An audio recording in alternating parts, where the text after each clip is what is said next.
Ni iby'umunezero cyane kongera kugaruka hano kuri Pure Gold TV itugezaho ibiganiro bishingiye ku ijambo ry'Imana. Mwese ndabakiriye kandi mbasuhuza mu izina rya Yesu Kristo umwami wacu. Uyu munsi wo kuwa gatandatu itariki ya mbere z'ukwa karindwi 2023 twongeye gushima Imana. Nongeye gushima Imana ku giti cyanjye kandi nzi ko namwe muyishima. Yaraturinze, yaradufashije mu mezi 6 yose turangije. Niyo gushimwa no guhabwa icyubahiro. Ndongera namwe kubashimira bene data, mbashimira amasengesho yanyu, mbashimira support kugira ngo dufatanye umurimo w'Imana, tugeze benshi kuri iri jambo ry'umunsi, nta nyungu dufite y'isi, ahubwo dufite ishyaka ryo kugira ngo abantu bafashwe ari benshi. Bumve ijambo rifasha ribakomeza buri munsi, ribatera imbaraga.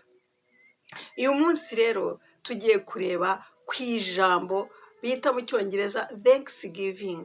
Ubushize twarebye iryo gushimira gusa, noneho twongeyeho giving. Thanksgiving bivuga ngo ni igikorwa ukora ushimira Imana ibyo yagukoreye mu mwaka watambutse, ibyo ukorera uyu munsi ndetse n'ibyo izagukorera mu minsi iri imbere. Ni igikorwa ukora. Thanksgiving harimo gushima no gutanga.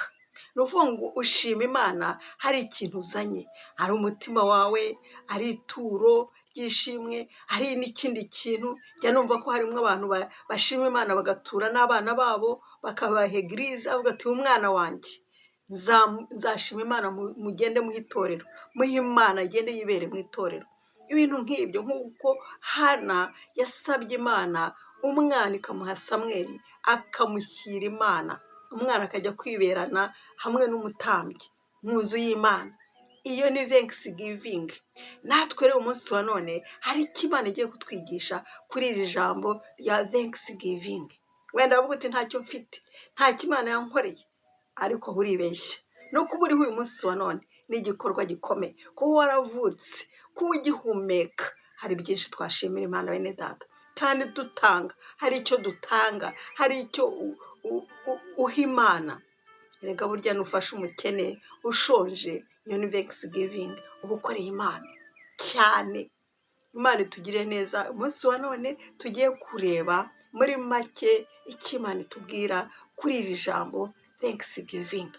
Reka tubanze dusenga, dusaba umwuka w'Imana abaruza atwigisha. Yewe ndaba mikoro, umwuka w'Imana yivugire muri iki. Mana turagushimye kubw'uyu mwanya mwiza duhaye wo kugira ngo twumve icyo twigisha mu ijambo ryawe, ndetse mu bitekerezo by'abandi, mu bikorwa by'abandi, twumva ibyo abandi bakora. Turagushimye ko utwigishiriza no mu bandi, utwigishiriza ibyo abandi bakora, utwigishiriza mu byo tubona, stories z'abandi, ibyo ubitwigishirizamo. Turagushimye, utugirire neza umwanya wa none aha.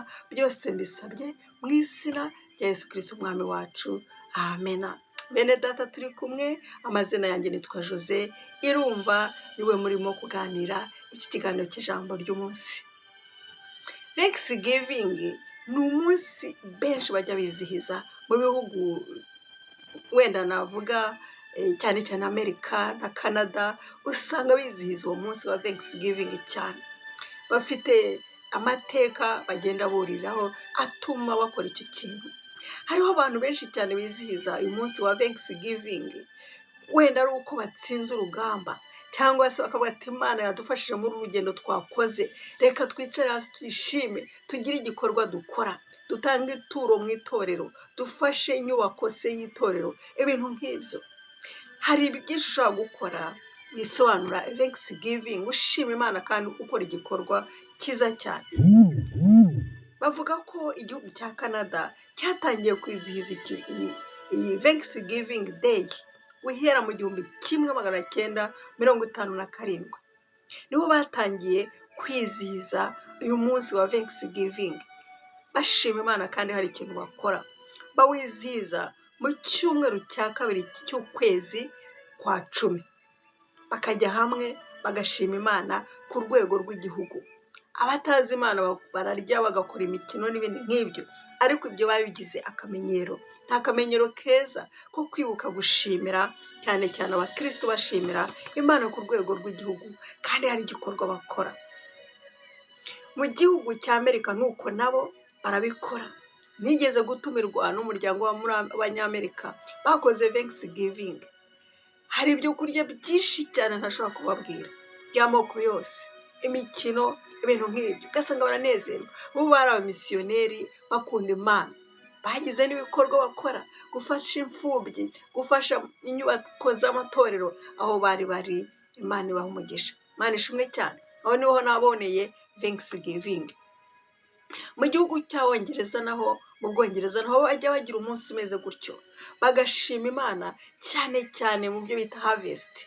Bakazana ibyo kurya, bakazana imbuto, bagashyira muri eglise, bakuzuza nyinshi cyane, bashaka gushimira Imana ko yabaha ibyo kurya muri uwo mwaka.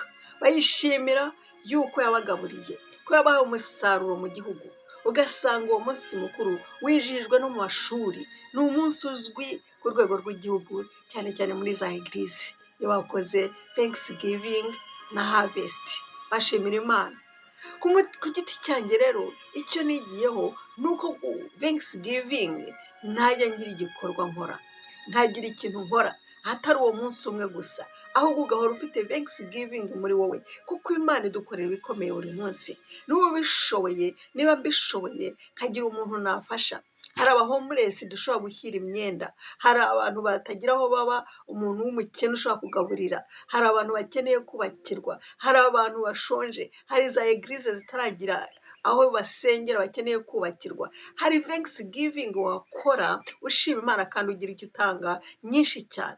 Mwene data, niba utazi uko wabikora, wambwira nkazagutungira agatoki, nkakubwira nturiya arashonje, uriya arakennye, kuko hari benshi nzi bakeneye ubufasha bwawe. Mwene data, barahari. Hari imfubyi zikeneye minerivare, hari abantu bashonje umunsi wa none. Hari Thanksgiving wakora, niba utazi uwo wafasha, wambwira ukandya akara utinyobora, nakubwira nkaguha kontakite z'uwo muntu ukajya umufasha.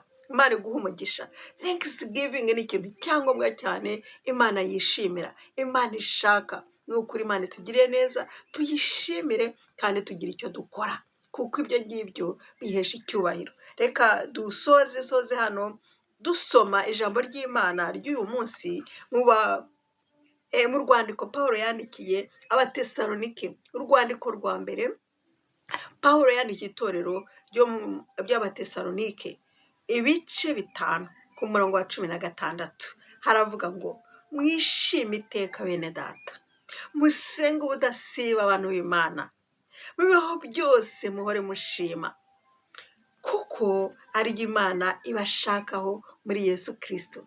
Imana iradushakaho guhora dushima, guhora tunezerewe, guhora tuyishimira mu bibaho byose, ibyo yadukoreye mu myaka yatambutse, ibyo dukora umunsi ndetse na fitire, kandi cyane cyane tunatanga. Thanksgiving niryo jambo ndimo ngarukaho. Imana irashaka ko tunezerwa, Imana irashaka ko tuyishima mu bibaho byose, Imana irashaka ko tuyishima no mu bikorwa, Imana irashaka ko tuyishima, kuko nibwo bushake bwayo muri Yesu Kristo. Reka dufate ibihe byo gushima, tuyishimira ko yatubanye mu mezi 6 atambutse, tukaba twageze ku itariki ya mbere y'ukwa 7. Ese mwene data, watanze iki kugira ngo uburiho? Watanze iki? Turabona benshi barimo gutaha, harimo n'abakristo nk'uko nahoze mbivuga, ariko icyo nshaka kugarukaho nuko we nanjye twazataha nta mwenda w'Imana, dukurikije ijambo ry'Imana, twumva turishyira no mu bikorwa. Imana ikugirire neza. Reka dusenga Imana. Mana, turagushimye, turaguhimbaje kuri kumwe natwe, turagushima ko twibukije gushima ndetse no gutanga, tukabishyira mu bikorwa, kuko nawe Mana uri umunyabuntu, waratanze, waduhaye Imana ikomeye, warirekuye utanga umwana wawe umwe ngo azababazwe, ababazwa, arasekwa, yambika ubusa ndetse ngo yavukiye n'ahantu habi, ahantu njye ntavukiye, ahantu habi cyane hagayitse, ahantu mu kiraro cy'inka yabuze aho arara. Uremera aravuka, avukira mu maganga, avukira hahandi adafite epfo na ruguru, bamuryamisha mu kavure k'inka. Mwami ndagushima papa, waduhaye impano ikomeye, natwe reka twitange imitima yacu dushima ariko tunakora. Urakoze mwami, ndasabye kugira ngo izina ryawe rikomeze rihabwe icyubahiro, byose mbisabye mu izina rya Yesu Kristo umwami wacu, amena. Nshuti zanjye twari kumwe muri aka kanya, ndabashimye cyane. Imana ikomeze kugirira neza. Niba utarakora subscribe cyangwa sabone, uyikore uyu munsi wa none. Niba ufashijwe, oherereza iyi mesaje undi wundi, twubaka ubwami bw'Imana hamwe. Za nshuti zawe ufite kuri WhatsApp zoherereze. Kubaka umurimo w'Imana hamwe tuzahembwa. Thanksgiving ntuyibagirwe. Nifurije umugisha w'Imana kandi ukomeze ugire ukwezi kwiza kwa karindwi. Uzakuberamo umugisha w'Imana, uzajye ku kazi ukore wunguke, uzahahe wunguke, uzagiramo ibyiza byinshi, ubonemo umusaruro, ubone igitanga umurimo w'Imana. Girirwa ubuntu, ndabakunda mwese, tuzakomeza ubutaha. Mbifurije weekend nziza.